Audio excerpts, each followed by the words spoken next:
Imagine a world where your medicine cabinet is filled with roots, berries, and leaves instead of pills and syrups. A world where the answers to your ailments lie not in a pharmacy, but in the fields and forests around you. This was the reality for people in ancient times, a time when the study of plants and animals was more of an art than a science. In this world, a single book could hold the key to healing, and the people who wrote these books were considered modern-day wizards. One of these wizards was a man named Dioscorides, whose work on plants and their medicinal uses shaped the way people thought about nature for over 1,000 years. But as fascinating as this might sound, it's also a story of how human imagination and creativity sometimes outpaced reality, leading to some truly bizarre beliefs and practices. So, let's dive into this intriguing world and explore how people in the past understood the natural world. Dioscorides was a Greek physician who lived around 4090 AD.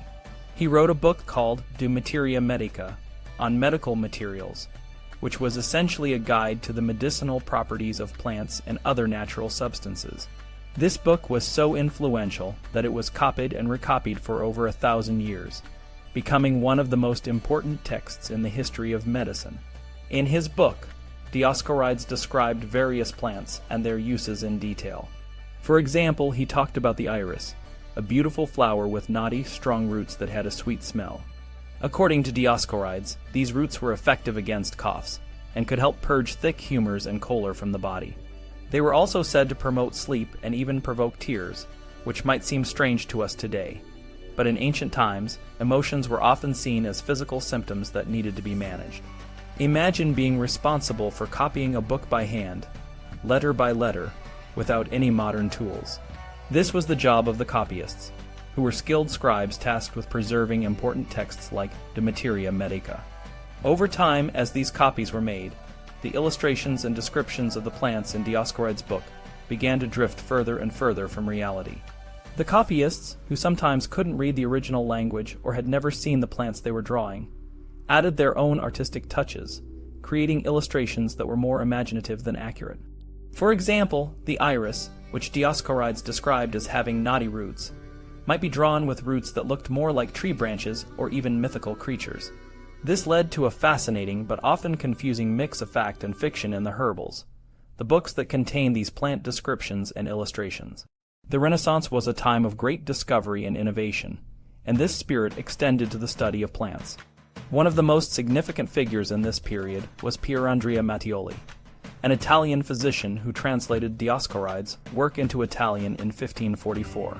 Mattioli's version became incredibly popular, selling 30,000 copies and being translated into multiple languages. His work helped spread Dioscorides' knowledge across Europe, but it also introduced new information and corrections. Mattioli and other botanists of the time began to emphasize the importance of observing plants in their natural habitats. They encouraged scholars to venture into the fields and forests to study plants firsthand, rather than relying solely on ancient texts. This shift marked the beginning of modern botany, a science that aimed to understand plants through direct observation and experimentation. While herbals focused on plants, bestiaries were books that described animals, often with a heavy dose of mythology and moral lessons. The earliest bestiaries were based on a work called Physiologus, written by an unknown author in the 2nd century. These books were not just about describing animals. They were also about teaching moral and religious lessons. For instance, the lion, the king of the beasts, was described as having 3 unique traits. It used its tail to erase its footprints to avoid being hunted. It slept with its eyes open, and its cubs were born dead but came to life after 3 days when the father lion breathed on them. These traits were seen as symbolic of Christ, who was also said to have risen from the dead on the 3rd day. Other animals in bestiaries were just as fascinating. The ant lion, for example, was said to be the offspring of a lion and an ant. It was doomed to starve because it couldn't eat meat due to its ant nature, and couldn't eat plants due to its lion nature. This story was used to teach the moral lesson that one cannot serve 2 masters, a reference to the biblical idea that one cannot serve both God and money. In both herbals and bestiaries, the names of plants and animals were believed to hold special meaning. For example, birds were called aves, because they did not follow straight roads visas, but instead strayed through any byway. The bear or ursus was said to get its name because it sculpted its brood with its mouth or. These etymological explanations were often more creative than accurate, but they added a layer of meaning and mystique to the natural world. The Age of Discovery, which began in the 15th century, brought a flood of new plants and animals to Europe. Explorers returned from distant lands with tales of exotic species, some of which were real and others that were purely fantastical. For example, sailors might describe encountering mermaids or sea serpents hundreds of feet long. These stories, often embellished for dramatic effect, were eagerly consumed by the public and sometimes even included in bestiaries. One of the most famous examples of this was the unicorn, a mythical creature with a magical horn that was said to have healing properties. In 1539, when Catherine de' Medici married the French Dauphin, Pope Clement VII gifted King Francis I a unicorn horn, which was believed to be a powerful symbol of purity and healing.